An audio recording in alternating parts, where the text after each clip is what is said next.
Okay,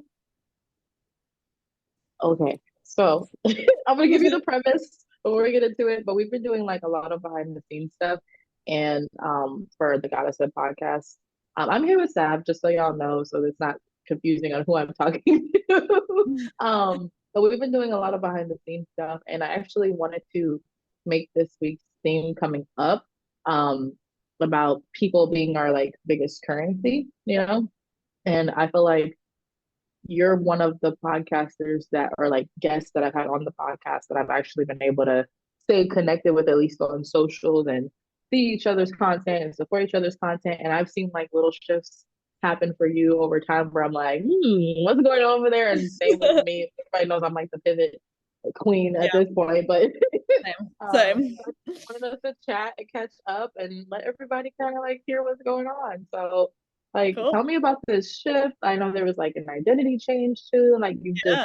like, really blossomed. So let's start from like the top. Yeah, yeah. Okay. I wish I could remember like what I said when we last talked. Like Well, I you would were actually in the process of like deciding if you wanted to stay with your boyfriend at the That's what I time thought. or Yeah. not. So like that's where we left off. Yeah, Okay, on you want okay, to okay. divorce now. Yeah. Yeah, which was literally hell on earth. Like being in that position is just the worst. So we did split up. Spoiler. No. We did split up. I We kind of just got to a point I'd been on the fence about him for, I mean, the majority of our relationship at that point, and we just like were finally like, kind of, what are we doing? We kind of both just hit a point where like got tired of the roller coaster and the ups and downs, and it was very mutual and like just time. We had tried and tried and tried and tried for so long. So but yeah, we had been engaged, and so we called all that off, and we had a house together that we had to sell, pets together, all that kind of stuff. And it was a huge transition for me. Probably the hardest thing I've ever had to do. And but also like very validating. Like it was definitely something that I probably should have done sooner. And just like could not bring myself to the point where I was ready, I guess. Mhm. And anyways, like pretty much right when we broke up, like I had been grieving like in the relationship and grieving for a while. We had moved into separate bedrooms. Like it was a long, like drawn out process. So by the time we actually were done, like I was still grieving, but I was also like, I'm ready to date. Like, let's go. And at that point I was like, it was just like this weird obvious switch in my brain where I was like, I used to always joke like, oh, if Anthony and I don't work out, like I'm gonna be a lesbian, like I'm gonna date women, because like Yeah. it was just like a joke, I thought. But then when it happened, I was like, actually shit, yeah, like let's totally like I have no interest in dating men. I'm just gonna put women on the apps or whatever. And yeah, I started dating women and met my now girlfriend like within a few months, which was probably faster than I would have liked. but yeah, it's been like a really wild experience to kind of like learn more about my sexuality in what felt like a really late like coming out. Like I was like 28, I guess, when we split up. So it wasn't that I didn't know I was attracted to women. I think I just didn't know like how much I was attracted to women. So when I actually got to date them and try it out, so to speak, I was like, hell yeah, this is maybe what's been missing, you know? Wow. So it's been a really big shift and an identity, and like felt like an identity crisis in a lot of ways, but then also felt like a stripping away of like, I don't know, like I feel like once your sexuality and gender comes into question, then you're like, whoa, like anything can go now. Like I don't, like nothing that like those are things that I just never I thought were so fixed, and then to discover that they're Mm, not, and they're actually so fluid and like actually so can be so authentic and different, and like it's been so freeing and liberating that it's definitely called, other areas of my life into question, I guess, where it's like, is this actually who I am, or is this something society or our culture has like put onto me, right? mhm. So yeah, that's been a very like liberating and freeing experience. I do consider myself non-binary as well, just because now I think the idea of a binary gender is just kind of dumb. Like, we're humans, like, we're all so different and so nuanced, and we have such a range and complexity to us. Like, how could we fit into two boxes? Like, that to me just like, I don't know, doesn't seem like it can accurately include, right, like the spectrum that is being a human. So yeah, at this point it's more like I still feel like a woman for the most part, but I just don't like to express, like, I don't force myself to express in like womanly ways that I used to, I guess. Mm-hmm. So I love a more like neutral mask kind of look. Yeah. Which feels more comfortable, honestly. Like, and I had so much fun like cutting off all my hair and trying short. Now I'm growing it out again. But Yeah. it's been really fun to like play with something that felt like it was off the table for some reason. And like, I don't even know why. My parents were like pretty liberal. Like, we were just talking about, I grew up in California. Like, I knew what Mm-hmm. gay people were. I've got a gay uncle. Like, it's been Yeah. weird to unpack, like, how did I not know this was an option? But I guess like, and I guess that's what compulsive heteronormativity is, right? It's like Mm-hmm. just kind of not knowing that that was an option. So we'll start there. Yeah. Okay, that was I love that for you. For everyone. I mean, and it's interesting because I found myself doing a lot of questioning too about certain things that I, do or don't do or like haven't participated in or like, kind of pulling back the things that I've done just because that's been a part of culture of society and shifting that, like definitely as far as my spirituality is concerned too, of like adopting other elements that have deepened my connection with God that I, may have like before tabooed or like took off the table or demonized, and Totally. really diving deeper into that. Yeah. So how did that translate over to your business? Because I've seen like those shifts happen, and we'll go back into the personal too. I'm not like trying to rush over that, but like Sure. I've just have watched the like slow evolution, and I'm like, okay, like tell me more about how that kind of like translated into that part. I'm really curious. Yeah, for sure. I feel like in some ways I took a step back last year too, like while all this was going on, and I ended up taking a job working for a YouTuber because I just needed like income and whatnot. And so I did that for a year, and that was kind of nice because like I do feel like it's helpful sometimes. And now I'm getting this reflection from myself, which okay, of like it is helpful to like take a break from our thing sometimes. Like, we can be so in our businesses or so in whatever we're creating that sometimes like a year away working on someone else's shit like isn't the worst thing in the world. And like, I think it helped me see like things that were and were not aligned. And so now I've been coming back to it. I got laid off last September, and I was like, well, I'm just going to do my own YouTube channel, and I'm just going to do like my own thing, and try to build a business again. And this is like my third attempt. I feel like I'm trying to build a business, and I think part of the problem, quote unquote, is that I'm like very multi-passionate person, and I like to pivot and I like to change. And I'm trying to embrace that this time. Like, I'm a story person. Like, that's maybe the core is like I love stories, and whether that's through Mm-hmm. video, photography, coaching. Like, I want to coach your story out of you. I want to help you amplify your story. I want to like dig deep into your story, so I just like love human stories, I think is like the one way I can maybe, summarize it a little bit. But yeah, it's been like this last 6 months in a time we sold the house that I had lived with my ex, and that gave me this time to like Okay. do whatever I wanted and do what Savannah wanted to do and lean into my creativity and build the YouTube and build the thing. And um it's been amazing. Like, I doing the YouTube feels like a full circle moment for me in the sense of like my trauma. I don't know if we talked about my cyber stalking story on the last one. No, We did not. Okay. Huge part of who I am, so that's crazy. But we had other things. We had other things going on. we had a lot of things going on. But yeah, when I was a teenager, I was cyber stalked pretty severely around my 18th birthday, and I'd gotten all these anonymous messages. And long story short, like, this person that like tortured me to the brink of me taking my own life and making me, question my reality and feel completely unsafe in my reality. When we found their IP address, we were able to track it to, a neighborhood in our backyard, so to speak, in California, and revealed that it was actually a family member. So I had this perpetrator in my family that I didn't know, who was anonymously stalking me on the internet and then sending mean and cruel messages.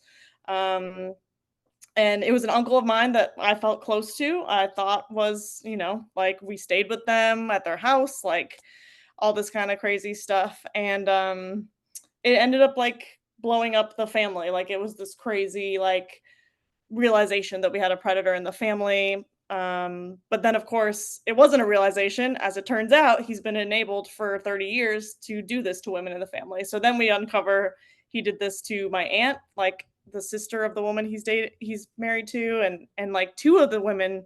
So he's married to my dad's sister, and he has stalked two of the other sisters that he's to the woman he's married to. Like craziness, like just like it's stuff that is like swept under the rug, family secret style, just like let's not talk about it so it'll happen again. Wow. So I'm losing track of my own tangents, but like It's but okay. but the reason YouTube has been full circle is because that whole experience caused me to hide. Like I did not feel safe being online. I was terrified that someone would do something like that again. I was terrified of what people thought of me. I cared deeply. Like I felt this public humiliation and shame. Like it felt like everybody was talking about me, even though it turns out it was just one guy alone on his computer. But he created this feeling and like experience of everyone at school is talking about me. Somebody hates me. Everybody hates me. Like whatever that, the kind of stories that were created there. So anyways, YouTube has been like, to like come full circle into my own power. I've done all this healing work. I've done all this forgiveness for him. I've done like somatic healing, mental healing, like change my beliefs, reprogram this, change that. Like, you know what I mean? Like I've like recreated and rebuilt Savannah from the ground fucking up. And like, so to come full circle and then be able to turn on a camera and say, I'm out there in the open for you to criticize, for you to, make fun of, for you to leave comments on, you know what I mean? Like, it's just like, because in some ways, being a public figure in that way, like, invites that kind of, That's internet cruelty. And I've had some, and it's been really cool to like have new versions of that same wound come up, and like to be able to be the adult now and be like, okay, like I got a nasty comment on YouTube, like how are we going to handle this now that we know better? You know what I mean? So yeah.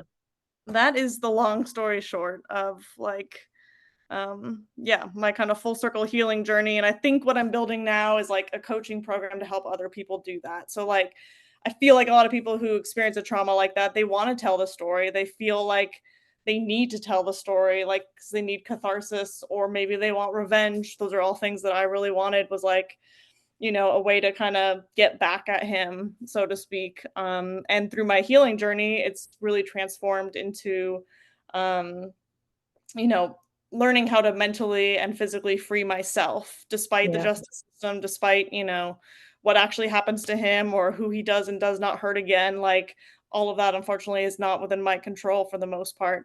Mm. So how do you heal yourself? Like because and free yourself from your traumas is kind of like what I'm interested in now. And then once you've done that, it gives you the safe place within yourself to make the thing, write the movie, do the YouTube, write the book, whatever it is. So Absolutely. Wow.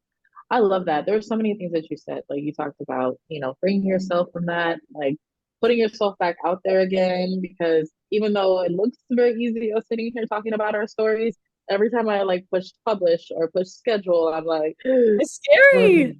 It is It's because you're putting scary. yourself out there to be Yeah. criticized. And the crazy thing about it is, I don't know if you've like experienced this, but every time like I've like even after we do this conversation right here and we hang up and we publish it, we're whole different people like Yeah. on the next episode, or we have a new perspective, and so Yeah. or we like wish we would have said something different or better, whatever, right? Like Totally. there's always a new level. So it's like you might see something from even like a day ago and you're gonna be like, oh, but you said that's I had a Yeah. whole new awakening since then, Yeah. and it's a different thing. So it's like Totally. it's such a challenge because there's so many versions of us like Yeah. living in the Now living ether. on the internet. Yeah. Well, yeah, and I think I've seen clips from our podcast together, and I've just been like, wow, that girl is a totally different version of me. Like, that's a totally different me. That, like, I don't know that I would say any of the things I said, not like that they're wrong, but like, you know what I mean? Like, and I think, Does it yeah, make you want to like hug that person? Like, it okay, does. Yeah, no, it you does. did that. You came through that, right? Yeah, and it's like, man, she was in so much pain, and she still would hold it together, and she did things like the podcast or like, all the things that I was doing, and just knowing how much I was suffering, and it's hard to look back on for sure. Yeah, it really is. It really is. That's one thing about podcasting. Like I had to get over um watching my own episodes back. Yeah, I did not want to watch them originally. And I was like, you have to watch them if you're going to improve for the next round, good for right? you. Yeah. And man, so difficult. So difficult. Like, oh, cringe, cringe, cringe. Okay, all right. Yep. Did it work Um, though? Do you feel like you were able to improve on things? yeah, definitely certain things. Also, you step into your own power more when you listen back to yourself. Like, I'll Mm, reread my own journal entries and I'm like, that was some really good stuff I said. Or like, I'll watch myself back and I'm like, oh, I needed that advice today from, past me talking to future me, didn't know it was going to be for future me. yeah.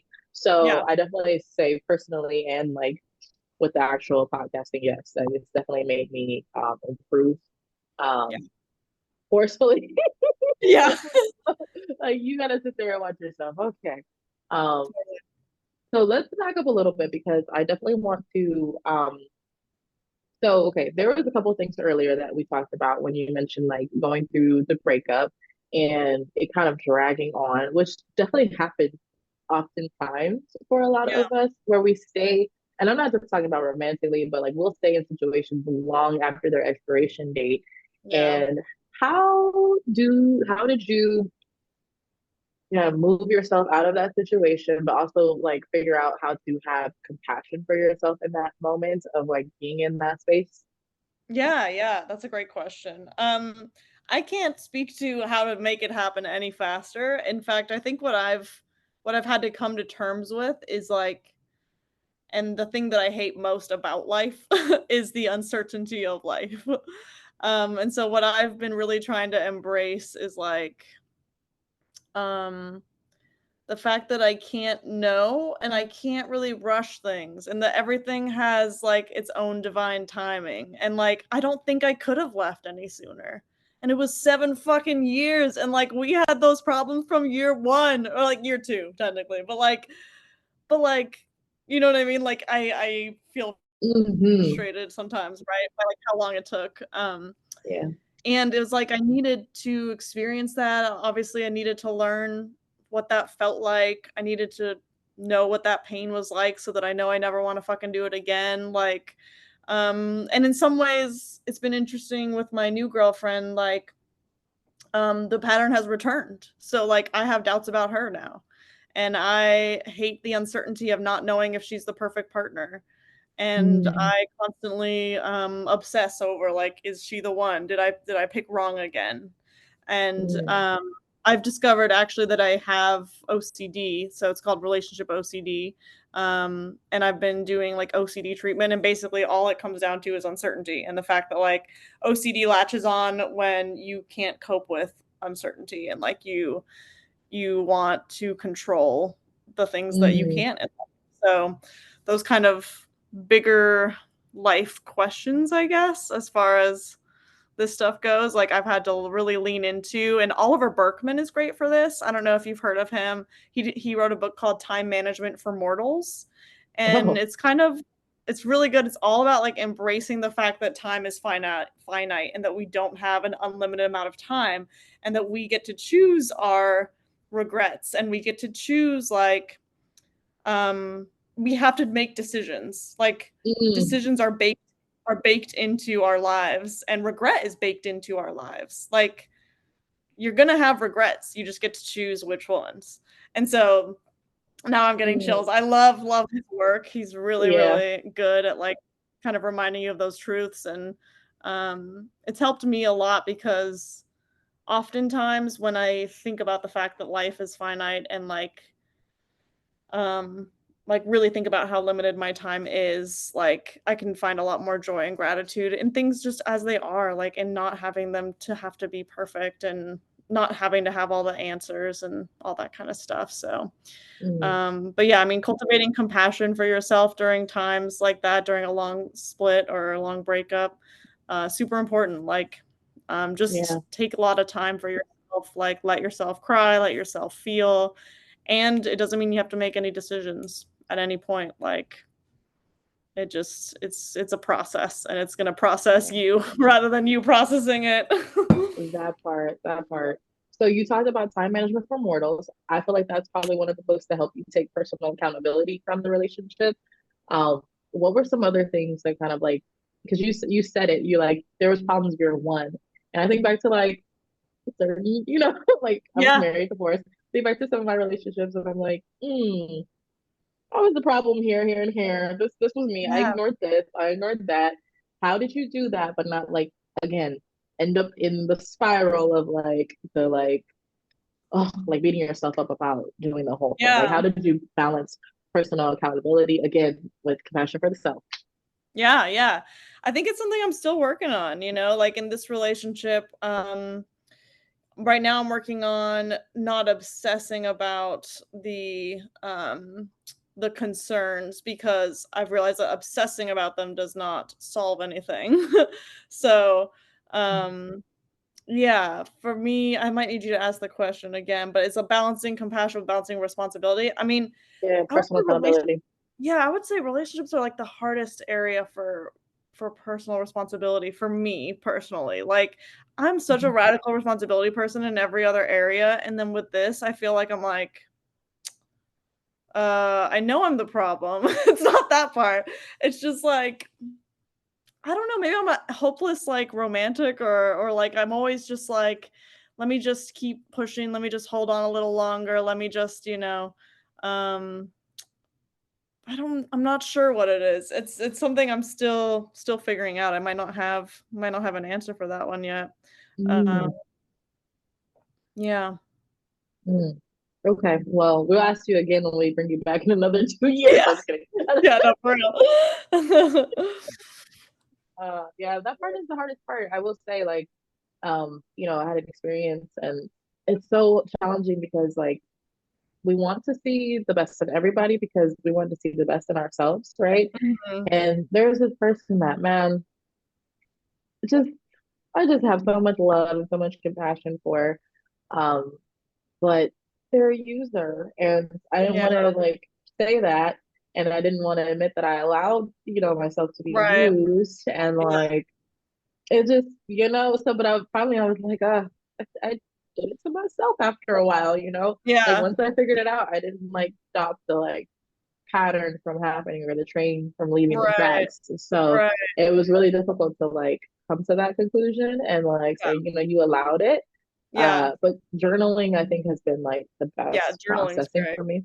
Yeah. Mhm. Yeah, journaling, talking to friends that are trained in some of these like actual areas too, which I've been fortunate to have those types of friendships. Where I'm like, I need my mentor right now. I don't need my friend right now. I need my mentor because Yeah, you're going to call me on my stuff. yep. So yeah, that piece has definitely been a challenge over time. Yeah, Yeah. and I think there can be a power in, like, recognizing the pattern and also, like, allowing it to repeat if it needs to. For me, like, this is kind of where I'm at too, is like recognizing the pattern and being like, "This might be what's happening again." And, like, can I sit with the discomfort of that? You know what I mean? Like, just kind of being Yeah. with myself through it instead of checking out, maybe, like, is how I'm Yeah. doing it a little bit different this time, is like, yes, I still have some of the same doubts and feelings of discomfort, but I'm really making sure I look at them not in an obsessive way, because that doesn't help me, but like, yeah, like not running away from them, definitely very vocal about them. Like, it's not a secret, from my girlfriend or in my world. Like, yeah, so kind of embracing it, I think, embracing that uncertainty and that discomfort. That's beautiful. Check it out when you get a chance. There's I was telling my friend about it today. It's Tony Robbins, and he talks about the six basic human needs. And there's like certainty, there's adventure, there's like, or not adventure, but variety. But there's like a couple of different basic human needs, not the like food, water, shelter things that we're like normally used to. But it was just very interesting about how like we can kind of create certain things in our lives. Like I like variety, but I also like certainty, which is interesting, right? And Yeah. so I could create like a chaos, create a problem when there is no problem Yeah. because I'm not channeling my like a need for uncertainty and like variety, you know? Yeah. So it's Yeah. like it was really interesting looking And into I'm those also trying to learn how to like get those things from someone else other than my partner. Like my partner doesn't have to be the sole source of like my variety and novelty because I also crave that, and that can be one of my like issues, so to speak, right? Is like things. so yeah, that resonates a lot, and like I've definitely something I've been trying to do too. And it is like it's kind of like now that the pattern's repeating, I'm like, oh, now I'm really curious. Like, what is this? Like, where is it coming from? Because it wasn't just him then. Like, it's obviously me, right? So like I think it is like I'm creating some kind of this is for some reason more comfortable to me than not having it, right? Like the doubt Mhm. is a reassurance tactic. So yeah. Mm, mm. I know it is for me, but I don't know if I'm ready to say that today. Yeah. Yeah. I mean, like there's certain core wounds that feel familiar. That I'm one in particular that I'm thinking of that feels familiar, and like even though that wound is something that really um like hit me hard as a child and like really is stuck with me today, it's comfortable. It's been with me all this time, right? And so, of course, it's like sometimes easier to feed the wound than it is to like patch it up. Yeah. But then it just gets bigger and then it gets harder to close Yeah. over time if you don't Yeah. patch it up. I definitely don't think it means we should like I don't want to say like stay in the thing, like stay in the bad pattern, right? I think for Mm-hmm. me it's like um I'm trying to unpack the pattern from different approaches, I think this time. Yeah, that's true. Like taking Rather it than from a different way. rather than leave the person or like I don't know, maybe for me it's like maybe I don't need to leave this time, maybe I need to learn how to stop obsessing or whatever it is, like and like I might as well try those things, right? And then and then we'll find out like if it's Yeah, still an issue I can't live with, right? yeah. Then it's time to honor, a different decision. So, Well, I like that you're also doing it while you're in the midst of a relationship because sometimes, I feel like you'll hear from people who are talking about healing that you need to like love yourself first and be happy with yourself first, which yes, we do. But I don't feel like you get to like encounter these different sides of yourself unless you run up to people or you run into opposition while you're trying to connect and be human and be yes. with other people. Yes. So that's where you're exposed. When you're by yourself all the time, you're just sitting in your own stuff. Everything's Yeah, great it's over here. easy, I don't, right?